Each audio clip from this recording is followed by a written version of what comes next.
Chile da miedo. La noche del 3 de octubre del 2001 en Alto Hospicio, Chile, una adolescente fue encontrada corriendo descalza por el desierto, con las piernas llenas de tierra, totalmente maltratada y la garganta rota de gritar. No sabe su nombre, no sabe dónde está, solo sabe una cosa: si se detiene, su vida va a terminar. Siga sin parar. Alto Hospicio es una comuna de Chile que a finales de los Alto Hospicio. Me suena conocido, pero no estoy seguro. 90 era un lugar marcado por el abandono, un asentamiento joven levantado sobre un desierto pedregoso. Las calles todavía no estaban pavimentadas, muchas casas eran de material ligero y los servicios básicos no daban abasto. No llegaba ya. No siempre. Me acordé de un chiste que siempre me decían, porque yo soy de la parte, pues, de una parte así, pues, como si fuera, no es un pueblo, es una ciudad, pero está abandonada por el gobierno. Y entre barrios, de un barrio a otro nos tirábamos como la mala, pues nos criticábamos. Y que allá donde hoy el agua llega en balde, el agua llega cansada. Entonces me acordé de eso. Aceptaban subir por miedo a la inseguridad y los adolescentes caminaban grandes tramos entre barrios poco iluminados para volver a casa. Esa rutina de vivir entre grandes distancias, calles vacías y absoluta falta se ve que hace un calor allá. Normal para todos los habitantes. Los vecinos lo sabían. Si algo pasaba, pedir ayuda no era fácil y en muchos casos inútil. En ese entorno donde nadie estaba preparado para lo que venía, empezó a ocurrir algo fuera de lo común. Fue algo tan cotidiano al principio. ¿Será que eso es cerca por el desierto de Chile donde tiran mucha ropa? No sé cómo se llama ese desierto. Si alguien es de Chile y sabe cómo se llama, bueno, obviamente sabe. Alguien de Chile hay que me diga cómo se llama ese desierto, porque no recuerdo. Es un desierto donde... El desierto de Atacama. No recuerdo, no estoy seguro. Donde tiran mucha ropa. Hay gente que va y todo y consigue ropa buena allá. Pasó sin levantar alarmas. Chicas adolescentes iban desapareciendo poco a poco. La primera fue Graciela Montserrat Saravia, de 17 años. ¿17 años? Wow, parecía una señora, mano. 15 de septiembre del 98. Wow. Recién había nacido yo, imagínate, eso fue hace años. El 11 de septiembre de 1998 salió de su colegio en Iquique. Como cualquier día, estaba a punto de Iquique, que subía a Alto Hospicio, pero de un momento a otro desapareció. Su familia denunció la desaparición de inmediato, pero la policía no le dio importancia. Dijo que Yo tengo una pregunta. ¿Por qué la policía en casi todo el mundo es verde, el uniforme? No estoy seguro. Yo sé que el militar sí es por camuflaje, ¿no? Como están en la selva y todo eso. Pero la policía, ¿por qué? No sé por qué ese color. Aunque, bueno, en la gran mayoría, porque en Estados Unidos es como negro, azul, oscuro, algo así. En España también es así más o menos. Pero casi en toda Latinoamérica es verde, ¿no? Antes se había escapado con su novio. Lo que pasaba es que al ser personas de bajos recursos y de una zona tan pobre, realmente a la policía le daba igual lo que ocurriera ahí. Después vino Ornella Linares Cepeda, de 16 años. 16. De 1999 salió de su casa hacia el colegio y no volvió. Esos casos son de hace más de 26 años, 25. Bastante tiempo. La última vez que la vieron fue en la esquina de la Nueva Esperanza. El bus. Segunda chica desaparecida con el mismo patrón. Ese mismo año, 2 adolescentes más también desaparecieron sin dejar rastro. Ivonne Carrillo Lefno y Macarena Sánchez. Ya eran 4 chicas desaparecidas. Imagínate 4 mujeres, niñas, desaparecidas en un lugar tan pequeño. Eso alarma a cualquier pueblo. De meses, los vecinos empezaban a darse cuenta que algo muy turbio estaba pasando en la zona, pero Obvio. no había pruebas, no había testigos y la policía seguía insistiendo en la misma explicación: fuga voluntaria con un Fuga, ja. Lo peor es que a comienzos de los 2000 la lista creció. Entre febrero y junio el patrón 1, 2, 3, 4, 5, 6. Niña. Cualquier información comunicarse al fono, al teléfono, ¿no? Ay, mano.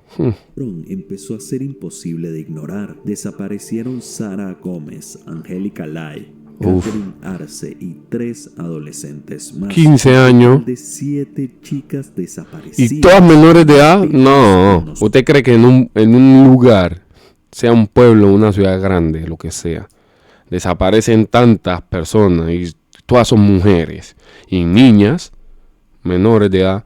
Ese es un violador, un psicópata que anda por ahí. Porque todo apunta a eso. Meses, todas bajo el mismo escenario: tramos cortos, horarios normales, recorridos cotidianos. Imagínate. Ni familiares, ni novios, ni conflictos, ni señales previas. Solo un vacío que se repetía una y otra vez. Sumadas las 2 primeras, ya eran 9 niñas desaparecidas en menos de 10 meses. Definitivamente Está loco. algo turbio Está duro estaba eso ahí. pasando. Lo peor es que ni siquiera sabían si estaban vivas, muertas, o si realmente se habían escapado con un supuesto novio. La negligencia de la policía era tal que tras varias denuncias las Estamos hablando que eso era en los 90. Si ahora todavía hay negligencia en muchos países de Latinoamérica y aún más en muchas ciudades pequeñas, retiradas o pueblos, que prácticamente la policía no funciona. En esos tiempos era peor la cosa. Ahora al menos hay cámaras, hay un poquito más de tecnología, ¿no? Pero en esos tiempos mucho más difícil. La negligencia más sumado a que, no sé, no había una ayuda. Por ejemplo, una cámara hoy día te salva o salva a la policía, cualquier cosa les ayuda.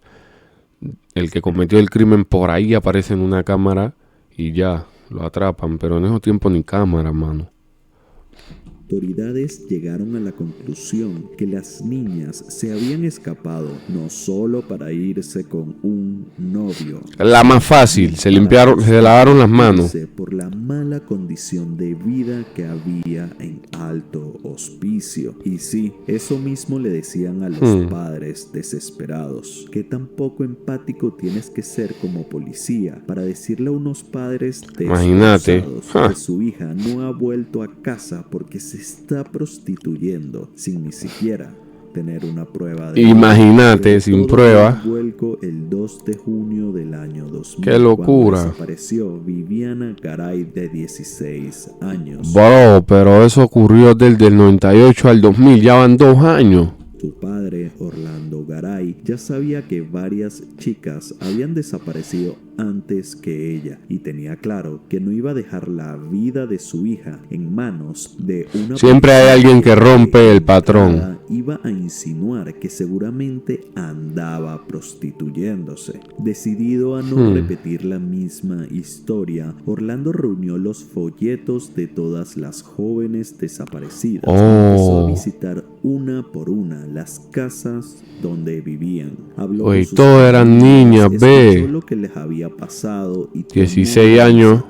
Si las autoridades no iban a mover un dedo, ellos mismos saldrían a buscarlo. Claro. Orlando Garay vendió su bote de pescador para financiar la búsqueda de su hija y las demás chicas. Las noches se convirtieron en expediciones, con linternas baratas, palas y mapas hechos a mano. Subían a los cerros, revisaban quebradas y avanzaban por zonas donde ni la policía llegaba. Hasta que el 18 de julio la búsqueda empezó a traer frutos. En un vertedero de la zona por fin encontraron algo: el uniforme y la mochila de Viviana Garay. Viviana, Ah, la hija del señor. Era la más reciente. Más tarde, en otro basural, también hallaron la mochila y ropa ensangrentada de Catherine Ay. Arce. Aquello no solo derrumbó oficialmente la teoría Uf. de las fugas, sino que hizo evidente que alguien estaba cazando chicas adolescentes. Obvio. en Lo más alto lógico. hospicio. Gracias a este descubrimiento, los La noticieros prensa. empezaron a darle voz a lo que estaba ocurriendo, si no fuera por la organización de los padres. ¿Usted piensa que su hija se la llevaron forzada a la fuerza fuera del país? Podría también ser eso, ¿no? Que la secuestraran a la fuerza y para venderla afuera o para quién sabe qué cosa. Nunca se habría dado a conocer el caso. 2 días después, el hallazgo más brutal Ah. fue registrado por las cámaras de uno de los noticieros de Chile. Inés Valdivia, abuela de Patricia Palma, encontró y sostuvo entre sus manos la ropa interior de su nieta Ay. quebrada. Ese día las familias Wow. dejaron de suplicar y empezaron a exigir. No, ese tenía que ser un depravado. Protestas frente a la comisaría, cortes de calle y enfrentamiento con las autoridades. Por Y fin, después de ¿Y cómo va Sestavian? ¿Dónde anda? meses de desapariciones de chicas, la policía había empezado a investigar a profundidad lo que estaba ocurriendo en Alto Hospicio. Pero justo en ese momento, las desapariciones se Durmiendo. A esta hora. Le va anemia. Yamarushi Sensei se la pasó jugando toda la mañana. Oh, ya. Bueno, pues ya por eso, ¿no? Que descanse, pues, para que ahora en la noche creo que va a aprender stream, supongo, ¿no? detuvieron. Fue como si la o las personas que habían estado cazando chicas adolescentes durante meses hubieran sentido el peso del revuelo, como si la presión social, la prensa encima y la comunidad movilizada los obligaran al o los culpables a bajar el ritmo, ocultarse o cambiar su Se asustó. Hospicio O se siguió asustaron. conmovido, pero por primera vez en mucho tiempo no hubo nuevas víctimas. Bro, pero tantos años y ni un cuerpo, solamente pistas, pues, como ropa, cosas así. Bro, y no se preocupan ni siquiera por esconder esas cosas. O sea, estaban muy seguros o eran muy descuidados o descuidados. O por lo menos no durante un tiempo, hasta que el 3 de octubre del 2001, cuando Alto Hospicio llevaba casi 2 años viviendo bajo miedo, ocurrió algo que nadie esperaba. Esa noche, un trabajador que transitaba por la ruta entre Iquique y Alto Hospicio vio a lo lejos una silueta de una chica caminando sola por el borde del camino. Lo primero que pensó fue que algo no encajaba. Estaba desorientada, su ropa estaba sucia y tenía un movimiento. ¡Oh, man! Me estoy oliendo algo. ¿Será que será que esas personas o esa persona hizo lo que hizo un tipo acá en Estados Unidos, que cogió y secuestró a esas muchachas por 7 años o más y las tuvo en un sótano, hasta tuvo hijas con ellas? ¿Será que acá también pasó lo mismo? ¿Secuestró? Oh, man, sería un caso muy parecido. Como si cada paso le costara en esa carretera una escena de ese estilo. Si es así, la niña escapó entonces. Cuando se acercó para ver si necesitaba ayuda, la chica apenas pudo responder. Estaba ronca de tanto gritar. Temblaba, completamente agitada. Todavía en shock, se quedó unos segundos viendo al trabajador y le dijo: me tiró a un hoyo, pero pude salir. No tenía fuerzas para explicarse bien. Apenas podía mantenerse de pie, pero lo poco que alcanzó a decir fue suficiente. El hombre entendió al instante que algo terrible había pasado. Si me dicen eso, llamó a la policía sin pensarlo. La adolescente fue trasladada de urgencia para recibir atención. Solo entonces, ya un poco más estable, pudo empezar a hablar. A contar todo. Bárbara Núñez, y lo que contó heló la sangre de todos en la sala. Bárbara contó que el día de su desaparición, mientras caminaba a su escuela, un hombre en un auto blanco se detuvo a su lado. No era un desconocido absoluto, lo había visto antes circulando por la zona y nunca había generado sospechas. Él le ofreció llevarla al colegio para que no es que estos psicópatas siempre hacen la misma. Siempre cogen, como son conocidos, dicen, me le acerco, como ella me conoce, no me va a temer. Era lo mismo que hacía el que mataba colegialas allá en Estados Unidos. Lo mismo. Como es conocido, me le acerco. Ella no me va a huir. Antes va a decir, yo al señor lo conozco, me va a hacer el favor más rápido. No quiero caminar de pronto y me subo. Y claro, es que, siendo sincero, es muy lógico que en los pueblos, lugares pequeños, ¿sí me entendés? Cuando vos ya has visto a alguien y esa persona te ofrece una ayuda, vos la vas a aceptar. Un psicópata, mano. Eso es lo que voy a decir. Un gesto aparentemente inofensivo en una ciudad donde muchos adolescentes dependían de aventones para evitar caminatas. Obvio, lo que acabo de decir. Calles sin aventones. Sol. Bárbara aceptó, pero apenas arrancó, el trayecto cambió. El auto no siguió hacia el colegio, no subió por la ruta habitual. Más bien se desvió hacia la Pampa, una zona donde no había casas, no había testigos y no había cómo pedir ayuda.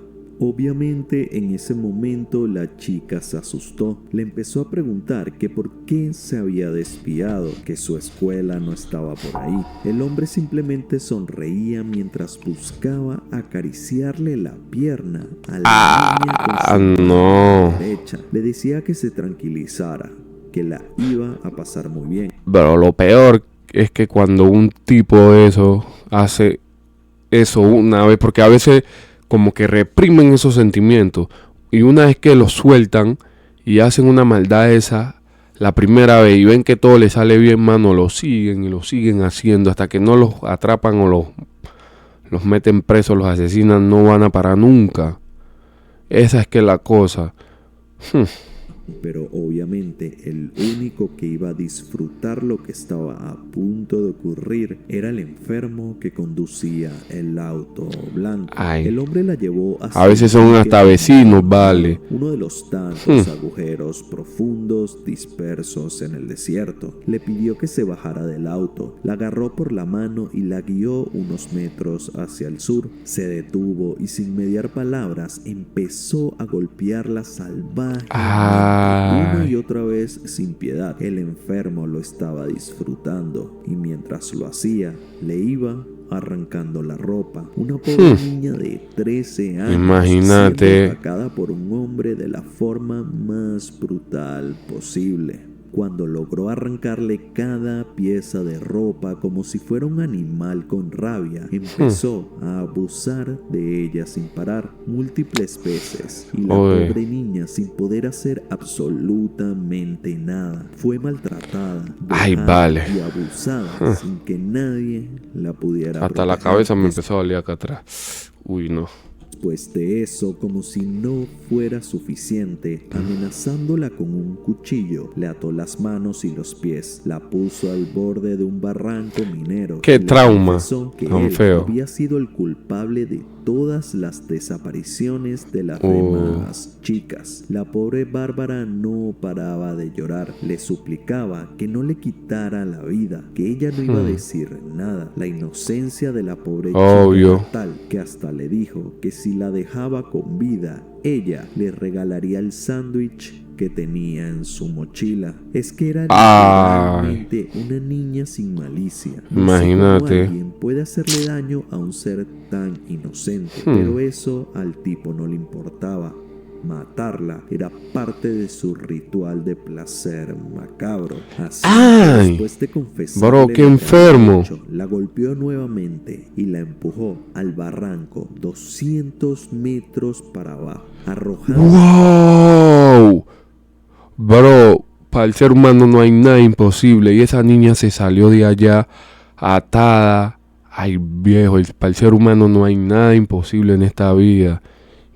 Y es que cuando toca, usted puede hacer maldades, pero cuando le llega el día.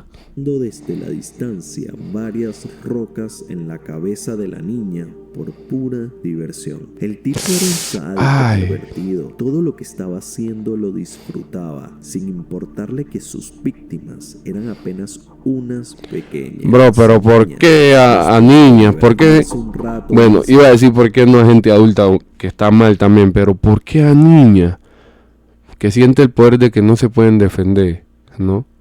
Debe ser eso, porque hay manes que se lo hacen a gente adulta, ¿no? Pero estos que se lo hacen a niñas, así, estos sí están mal, estos sí son más cobardes aún. Dándole rocas y pensando que ya la había matado, se subió a su coche y se fue. Contra todo pronóstico, Bárbara sobrevivió al impacto. Golpeada, herida, casi sin poder moverse, tardó horas en quitarse las ataduras de las manos. Imagínate. Y de encontrar una forma de subir. Se apoyó en las paredes irregulares, buscó salientes de roca, avanzó centímetro a centímetro, peleando por no perder 200 metros. No sabía cómo, pero salió del lugar. Sí, para el ser humano no hay nada imposible. Herida, siendo una niña, porque usted siendo niño, usted casi no tiene ni fuerzas, ¿no? Y todo maltratada, y aún así salió de allá 200 metros. Eso es algo alto, pero alto. Son como que, pongámosle que en promedio una casa tiene 3 metros de alto. Ay, mano, casi como que unos 70, 7 por 3, 21, unos 70, 60 más o menos pisos de alto.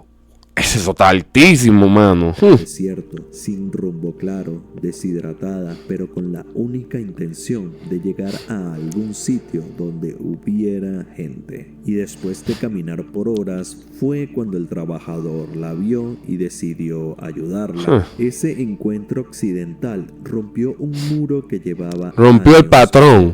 Por Obvio. vez, la policía no tenía una teoría, no tenía suposiciones, no tenía excusas. Tenía un testimonio vivo. Obvio. Tenía la realidad ahí, en la cara. De los peluches de banana en pijama en el espejo retrovisor. De los rasgos del hombre. Detalles del trayecto. Tenía todo, porque la niña todo lo sabía. En Alto Hospicio habitaba un asesino serial de niñas. A la mañana siguiente, en un control rutinario, un policía detuvo a un hombre llamado José Pérez Silva en un Mazda Capella blanco, mismo que había descrito la pequeña Bárbara. Lo peor es que no había un gran operativo detrás. Imagínate, él de la cara. ¿Será que es este?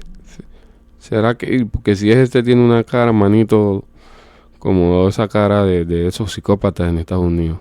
Puro azar. Cuando el oficial vio los peluches colgando del retrovisor y notó que la patente no cuadraba con el auto, le pidió que lo acompañara a la comisaría. José Pérez Silva no mostró miedo, no se incomodó. No sudó, iba tranquilo, como si lo estuvieran llevando por una multa común. No sabía lo que le esperaba. Claro, como ya tantos años haciendo eso, y cuando se fue pensó que había asesinado a la niña. Claro, él dijo, no, esto todavía no saben, una multa nomás, no va a pasar nada. Celda sin darle explicaciones, sin siquiera mirarlo. Y cuando llegó la pequeña Bárbara, lo reconoció. Ay, yo creo que ahí sí se le vino el mundo encima al ver a la niña que supuestamente él creía que había asesinado. Al verla ahí, ay, man, se le vino el mundo abajo, el hijo de puta. El aire se cortó. Ella se quedó paralizada, con los ojos abiertos y llorando. Como si reviviera todo de golpe. Lo señaló con una mezcla de terror y certeza absoluta. Era él. el hombre que la había tenido cautiva, Imagínate. que la había golpeado y la había abusado múltiples veces. El mismo rostro que llevaba 2 años rondando entre las sombras de Alto Hospicio. Haciendo José maldad, Pérez Silva intentó defenderse. Dijo que había tenido relaciones consensuadas con la menor. ¡Ay! Ese es un descarado también, ¿no? No le ocurrió nada más que decir eso. ¡Ay! No, ese es un descarado. A nadie a ningún pique y que no sabía nada de las otras niñas desaparecidas. La evidencia lo encerraba desde todos los ángulos. Obvio. Primero confesó 3 crímenes. Imagínate. Luego otros 3. También señaló el pique de Guantajaya y varios basurales donde decía haber dejado cuerpos. La noticia de su detención se regó por la ciudad en minutos y el horror apareció de golpe. Los primeros 4 cuerpos momificados por el calor del desierto fueron encontrados el 9 de octubre del 2001 en los lugares vale. que él había Qué pesar por la en familia. 2005, el psicópata de Alto Hospicio fue condenado a cadena perpetua por el asesinato de 11 adolescentes. ¡Ay, viejo! Mató a 11 niñas. Hijo de puta. Ese no le tienen que dar cadena perpetua. Bueno, sí, cadena perpetua. Pero tienen que tenerle o sea, meterlo en una celda donde hayan esos manes que les gusta comer a otros hombres para que lo violen todos los días. Pero todos los días. Lo violen tanto, pero tanto que cuando vaya al baño no tenga que pujar para que le salga la mierda. Así a esos hueputas que hay que hacerle. 3 mujeres adultas. La pena es tan dura que, en la práctica, solo podría pedir libertad condicional cuando cumpla 108 años. Cuando cumpla 1000 es que va a salir el desgraciado. 71. Una forma elegante de decir que va a morir en prisión. El Estado intentó cerrar la herida con lo que llamó una Hay 11 niñas, muchas vale. familias. Fue casi una ofensa. Un desgraciado, mano. Yo me imagino que era hasta vecino alguno de los papás o mamás de esas niñas y hace eso. Ay, viejo. Por eso no hay que confiar en nadie. Poco gente que tiene no sé qué en la cabeza, loco. Instalaron casas prefabricadas entregadas como compensación y una pensión vitalicia de aproximadamente $200, unos 200,000 pesos chilenos. Ay. Nada de eso les devolverá a sus hijas. Nada. Estuvo a la altura del daño. Lo peor de este caso no es solo la brutalidad de Julio Pérez Silva, sino la negligencia vergonzosa de la policía. ¿Cómo es Sí, posible 11 que niñas, los mano. primeros familiares que denunciaron la desaparición de sus hijas les dijeron que las niñas se habían escapado con el novio o que seguro estaban prostituyéndose solo porque habían ocurrido loco. en una zona pobre? Si la policía hubiera tomado Bro, pero en serio es que yo no entiendo la gente por qué hace eso, viejo. Es que es raro, mano. Bro, habiendo mujeres que vos le puedes pagar por eso y lo van a hacer sin problema. O sea, no entiendo. Ay. esas denuncias desde el principio, este tipo habría caído. Hay mujeres, manito, que usted puede ir al lugar o encontrársela, usted les da su dinerito y ellas se van a acostar con usted. ¿Y por qué tienes que hacerle eso a una niña que está recién creciendo? Loco. Ido rapidísimo. Ni siquiera era un asesino inteligente. Lo detuvieron por un control rutinario. Estaba confiado el tipo. Sobreviviente. No fue habilidad lo que lo mantuvo libre. Fue negligencia. Diferencia institucional. Sí, fue negligencia a la policía y todo. Permitió que siguiera matando. Y bueno, eso fue todo por hoy. Gracias por haber visto el video hasta el final. Si tienes algún caso en mente que quieras que hable en el canal, déjalo en los comentarios. Qué buen video, bro. Tome su like. Excelente canal, me gusta mucho este canal. Hey muchas gracias por todo el apoyo que le están dando a los videos. Recuerden que estamos tratando de crear la mejor comunidad posible. Estamos haciendo directo en Kick los fines de semana, viernes, sábado y domingo. Así que lo espero por allá para que nos parchemos, contamos anécdotas, reaccionamos, jugamos, hacemos de todo un poquito, dinámica, divertida, para mantenernos así entretenidos. Lo espero por allá. Dígame que viene de YouTube para yo saber. Y gracias por el apoyo. Bendiciones.